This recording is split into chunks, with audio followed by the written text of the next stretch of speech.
Hello, everybody, and thanks for checking out the A.R.T's Roadmap for Recovery and Resilience for Theater. My name is Robert Duffley. I take he, him, his. I'm the editor and assistant dramaturg for the American Repertory Theater, and I am speaking from Boston, which is on the traditional lands of the Massachusetts people.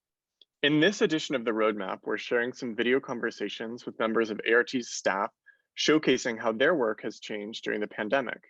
While the theater is so close to the public in keeping with Massachusetts and Harvard guidelines, the A.R.T. continues to produce a series of digital programs. Here to talk about this work and the safety protocols that make it possible is A.R.T.'s Theater and Facilities Manager, Tracy Keene. Tracy, thank you so much for joining us. Can you tell us a little bit about where you are right now? Thanks, Robert. I'm in my office at the Loeb Drama Center, which is situated on the traditional and ancestry homelands of the Massachusetts tribe. And Tracy, could you tell us a little bit about what your job entails in normal times? In normal times, Robert, I deal with the day-to-day operations of the Loeb Drama Center.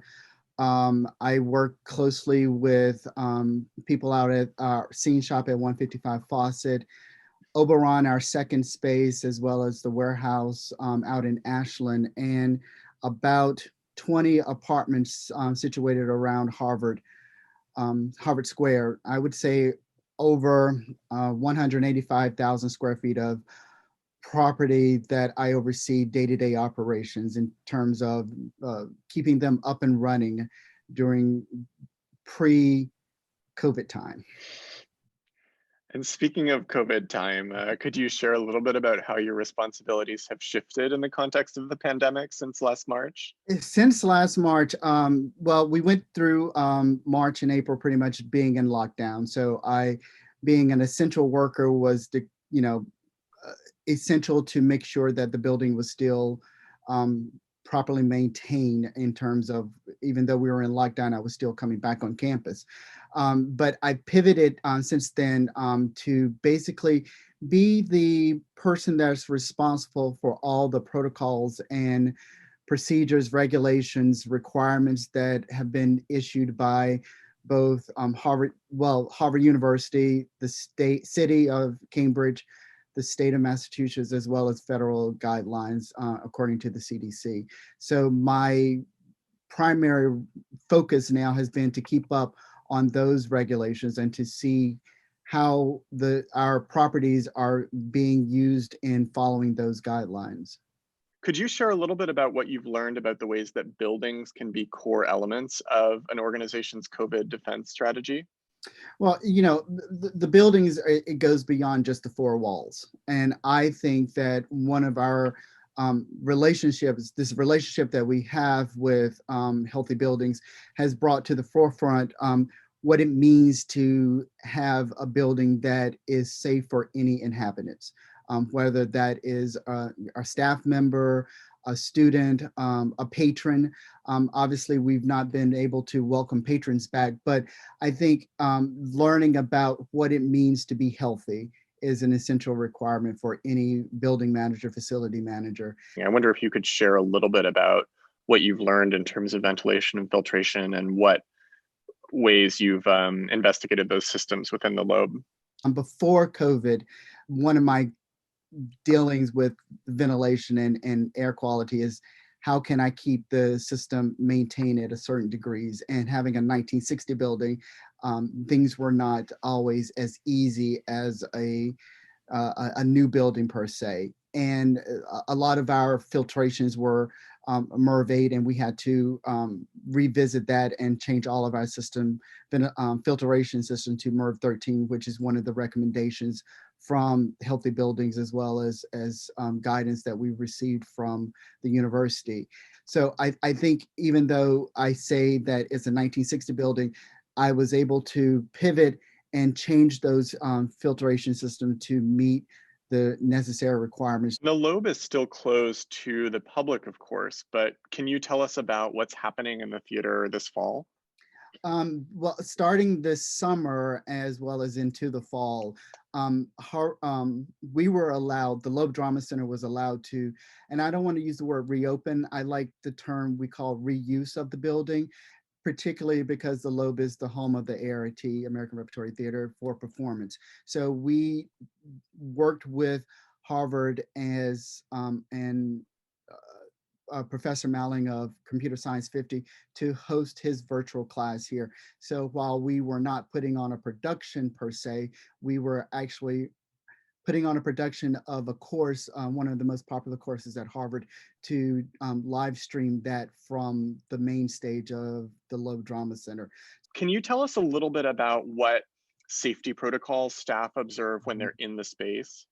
Wear a mask is one of the most, I think, one of the most important things that we as individuals can do. The second, I've got hand sanitizer stations throughout the building. So when you're upon entering the building, you see one immediately as you enter to get hand sanitizer. We also have a procedure where you go and wash your hands 20 seconds or more. And so all of those things are necessary and standard. Can you say a little bit about the current cleaning procedures and how those are running in tandem with the work that's happening for CS50 and other projects?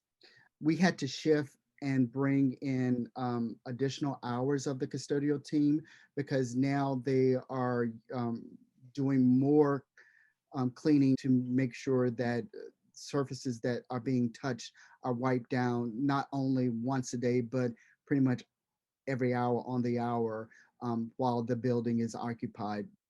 And if folks have gotten a chance to read some of the roadmap for recovery and resilience for theater, I think that's a perfect example of what our colleagues at the Chan School for Public Health call the hierarchy of controls, where we're not counting on a single intervention to prevent infection, but rather we're presenting a range of protocols that, working in tandem, hope to keep rates down. So three of the strategies you've mentioned are increased cleaning, drastically reduced density of staff, in addition to there being no audiences, and then also additional safety protocols in the space. So all three of those are working together, and it's interesting to hear you talk about managing all of those.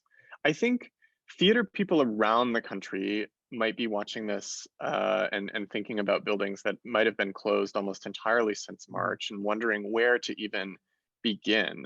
Tracy, I wonder what you might be able to share about what preparation or what initial thinking just made some of this work possible to get started. For me, I think it was a learning and reading and understanding all of this from the get-go and how this is going to affect any one person coming back to the building.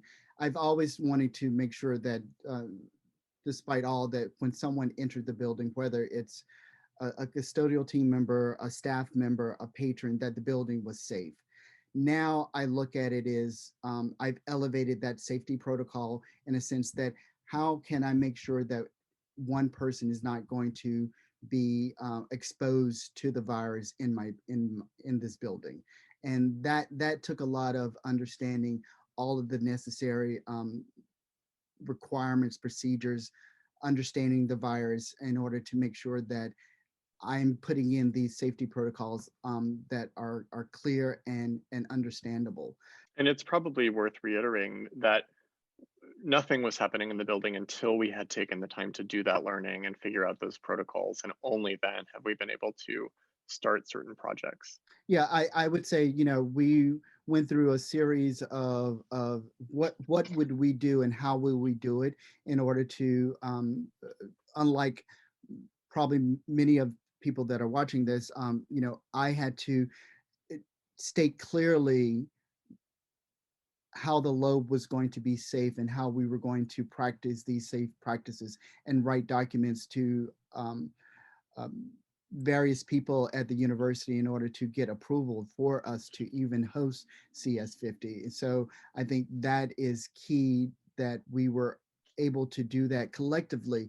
I mean, I relied on the expertise of my production staff, our production staff expertise from the environmental health and safety individuals that I work with, as well as my other colleagues at the university that are in building management, because Um, some of the labs on the university were one of the first buildings that were able to open. So getting their understanding was also key for me.